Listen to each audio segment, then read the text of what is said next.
Hello and welcome back to Digital Assets Daily. Good morning, good afternoon, or good evening, wherever you are in your corner of the world.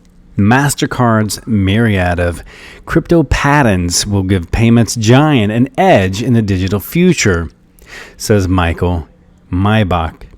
The Mastercard CEO, Michael Maybach, says the company's crypto-related patents are placing the payments giant in a position to capitalize on the launch of central bank digital currencies. And I'm a big fan of Mastercard because of its partnership with Stellar.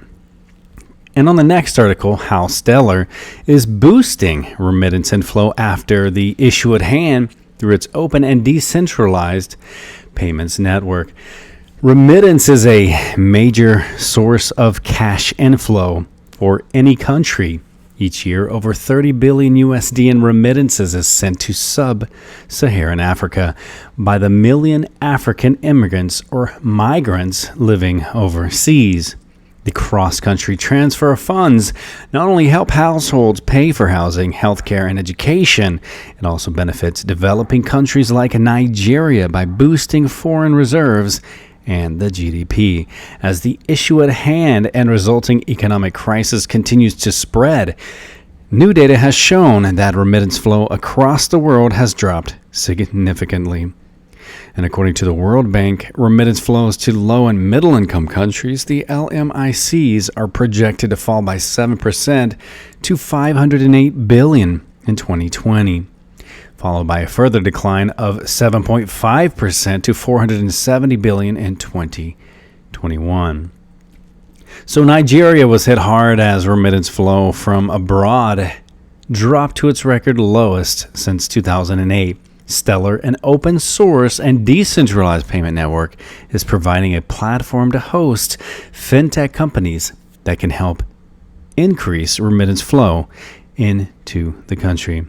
So over the last 6 years, several companies and payment gateways have hosted on the Stellar network across 10 countries, and some of the companies on the network are now transacting hundreds of thousands of dollars. And Stellar Network, apart from hosting fintech companies, Stellar has several features that can help remedy the issues plaguing remittances in Nigeria and around the world. So Lisa Nestor, the senior strategist of ecosystems at the Stellar Development Foundation, was in a chat with the Tech Next, and she explained that Stellar removes the high cost of creating a remittance infrastructure.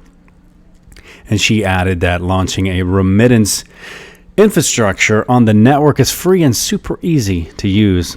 So this, according to her, helps companies focus their time and capital on building more localized products and experiences for their users. And to add to that transaction on the network, it supports a variety of payments and use cases like Bitcoin. It also very fast and cost effective, charging just a fraction of the cent.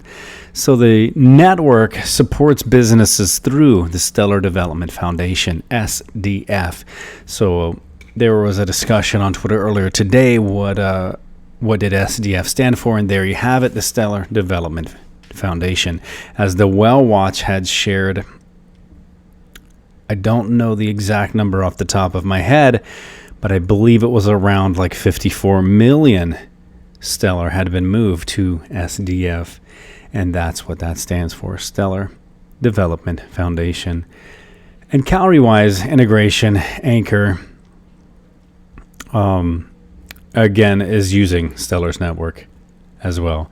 So into the next article, Ripple executive says the proposed XRP upgrade will be a game changer. Ripple CTO David Schwartz says a new XRP ledger, the XRPL upgrade, will be a game changer. And each server in the XRPL has a unique node list, the UNL, and it's containing its list of validators. The new upgrade will account for validators that may be offline or malfunctioning due to hardware maintenance, internet issues, attacks, and or external circumstances like natural disasters. So according to the XRPL website, the negative UNL is a list of trusted validators which are believed to be offline or malfunctioning, as declared by a consensus of the remaining validators, and validators in the negative UNL are ignored for determining if a new ledger version has attained a consensus. And Schwartz says the upgrade, which can be currently used in test networks, is not yet available as an amendment to the XRPL protocol, and it will make it easier to enable more diverse validators. But when choosing a validator, performance is not the only criterion. Jurisdiction, institutional commitment, network redundancy, commitment to the network, and many other factors have to go into that. So the biggest advantage of the negative UNL proposal is that it will make it much easier to say yes to more diverse validators, even if they're running on a single residential connection with a tiny machine in someone's living room. So the Ripple CTO highlights that the negative UNL can also enhance XRPL's decentralization, and it significantly reduces the risk associated with adding more validators, allowing us to improve decentralization without risking liveness. On the final article of this discussion for this video, the U.S. banks may seek to partner with or buy crypto custodians, says OCC's Brian Brooks. The U.S. banks are looking at ways to handle crypto adoption in the wake of the Office of the Comptroller of the Currencies, OCC, July decision to allow banks to provide custody for cryptocurrencies. Acting Comptroller Brian Brooks said in a podcast that may mean partnering with or purchasing custodians.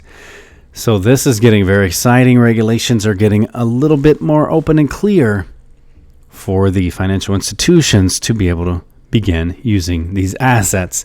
Banks went from basically crypto being a no-no to then being able to hold them. And now it's saying banks will either partner or acquire the crypto custodians. So next we need some clarity for regulations on Ripple's XRP, because this thing is ready to pop, basically like tossing a bunch of popcorn kernels in the machine and waiting for them while you're getting ready to catch your favorite movie.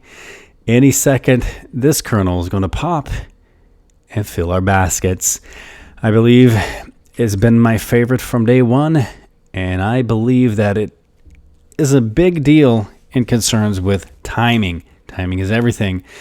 And if you think you're frustrated as an investor, believe me, as the executives, I'm sure they're a great more frustrated than you can imagine. Being very patient, understanding regulations, understanding business, it's a good thing these guys are in control. And for those of you who are new and are getting affected by the FUD, I would say relax. Don't sell. You only lose when you sell. But remember, what other company out there has the executive team and connections that this one has? And again, remember, the FUD only gets stronger before the launch. It's like the rumble of the engines. When they're silent, nothing is happening. But as you hear the rumble, it's not much longer before you see the rocket.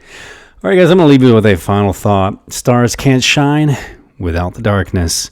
And remember, this is not financial advice. It is for entertainment purposes only. Much love. We will catch you in the next one.